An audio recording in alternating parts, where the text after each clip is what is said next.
12 ദിവസം മുമ്പാണ് ഷെരീഫിനെയും സിന്ധുവിനെയും കാണാതാകുന്നത്.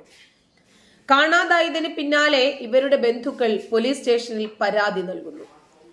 പരാതിയുടെ അടിസ്ഥാനത്തിൽ പോലീസ് അന്വേഷണം നടത്തുന്നു. അതിനിടയിലാണ് ഗുരുവായൂരിലെ ലോഡ്ജിൽ വെച്ച് ഇവർ രണ്ടുപേരും മരിക്കുന്ന വാർത്ത കേൾക്കുന്നത്. തൂങ്ങി മരിച്ചതാണ്. ഷെരീഫിനും സിന്ധുവിനും കുടുംബമുണ്ട്.